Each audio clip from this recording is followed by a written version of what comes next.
ସନ୍ତାନଙ୍କ ଶୁଭ ମନାସି ମା ମାନେ ପାଳୁଥିବା ସୂର୍ଯ୍ୟ ପୂଜାର ପର୍ବ ହେଉଛି ଶାମ୍ବ ଦଶମୀ। ଶାମ୍ବ ଦଶମୀ ଉପଲକ୍ଷେ ସମସ୍ତଙ୍କୁ ଅନେକ ଶୁଭେଚ୍ଛା ଓ ଶୁଭକାମନା। ଶାମ୍ବ ଦଶମୀ ପୌଷ ଶୁକ୍ଳ ଦଶମୀ ଦିନ ପାଳନ କରାଯାଏ। ଯେପରି କୁମାର ପୂର୍ଣ୍ଣମୀ ଚନ୍ଦ୍ର ପୂଜାର ପର୍ବ, ସେହିପରି ଶାମ୍ବ ଦଶମୀ ହେଉଛି ସୂର୍ଯ୍ୟ ପୂଜାର ପର୍ବ।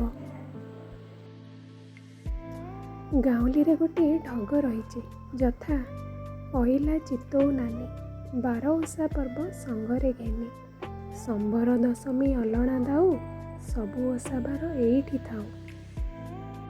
ଶାମ୍ବ ଦଶମୀକୁ ଚାନ୍ଦ୍ରମାନ ବର୍ଷର ଶେଷ ପର୍ବ କୁହାଯାଏ, କାରଣ ଏହାପରେ ଚିତାଲାଗି ଅମାବାସ୍ୟା ପର୍ଯ୍ୟନ୍ତ ଆଉ ଏତେ ପିଠାପଣାର ପର୍ବ ପଡ଼େ ନାହିଁ। ନାରୀମାନେ ନିଜ ସନ୍ତାନ ସନ୍ତତିଙ୍କ ମଙ୍ଗଳ କାମନା କରି ଶାମ୍ବ ଦଶମୀ ପର୍ବ ନିଷ୍ଠାର ସହ ପାଳନ କରନ୍ତି। ଏହି ପର୍ବର ବିଶେଷତ୍ୱ ହେଉଛି ସୂର୍ଯ୍ୟଙ୍କର ଆକାଶରେ ତିନି ସ୍ଥିତିକୁ ଲକ୍ଷ୍ୟ କରି ଘରେ ତିନି ପ୍ରକାର ଧୂପ ବା ପୂଜା ଅନୁଷ୍ଠିତ ହୋଇଥାଏ। ଅରୁଣୋଦୟ ବା ସୂର୍ଯ୍ୟୋଦୟ ସମୟରେ ପ୍ରଥମ ଧୂପ ହୁଏ। ହିନ୍ଦୁ ନାରୀ ଶୁଦ୍ଧପୂତ ହୋଇ ଏହି ମୁହୂର୍ତ୍ତରେ ଫଳମୂଳ ଓ ମିଷ୍ଟାନ୍ନ ଇତ୍ୟାଦି ନୈବେଦ୍ୟ ବାଢ଼ନ୍ତି। ମଧ୍ୟାହ୍ନ ସମୟରେ ମଧ୍ୟାହ୍ନ ସୂର୍ଯ୍ୟ ତେଜୋଦୀପ୍ତ ଭାସ୍କରଙ୍କୁ ଦ୍ୱିତୀୟ ଧୂପ ଦିଆଯାଏ।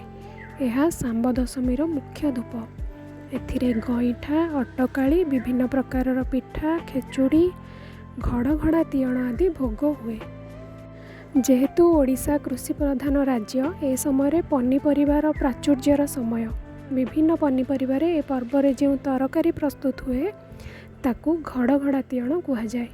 ପର୍ବର ମୁଖ୍ୟ ହେଉଛି ଏହି ଘାଣ୍ଟ ତରକାରୀ ବା ଘଡ଼ଘଡ଼ା ତିଅଣ।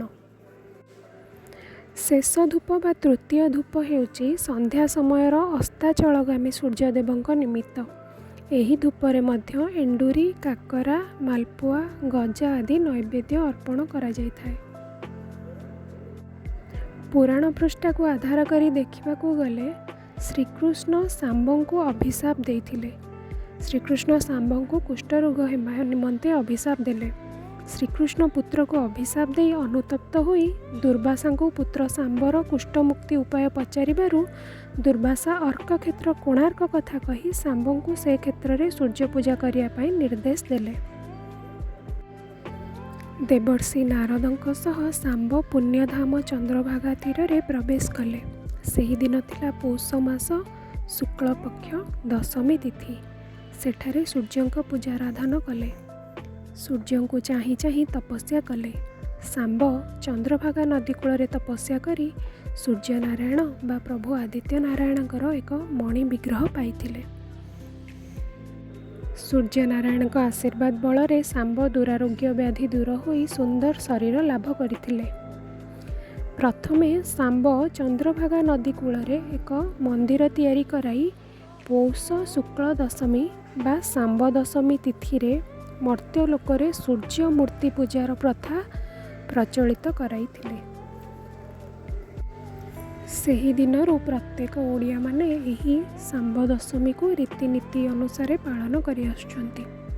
ଓଡ଼ିଆଙ୍କ ସୁସ୍ୱାଦୁ, ସୁମିଷ୍ଟ, ତୃପ୍ତିକର ଖାଦ୍ୟ ପ୍ରସ୍ତୁତି ଦକ୍ଷତାର ଅସଲ ନିଦର୍ଶନ କଥା ଅଛି। ସମ୍ବର ଦଶମୀରେ ମଣିଷ ଗୋଟିଏକୁ ପିଠା ଗୋଟିଏ।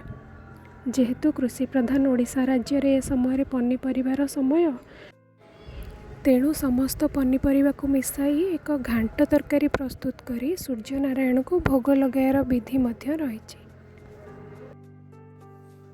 ଅରୁଆ ଚାଉଳକୁ ବାଟି ଝୋଟି ଦେଇ ଏକ କଳସ ସ୍ଥାପନା କରାଯାଏ ଏବଂ ବିଭିନ୍ନ ପ୍ରକାର ଫଳ, ମିଠା, ଧୂପ, ଦୀପ ନୈବେଦ୍ୟ ଦେଇ ସୂର୍ଯ୍ୟନାରାୟଣଙ୍କର ପୂଜାବିଧି ପୂର୍ଣ୍ଣ କରାଯାଏ।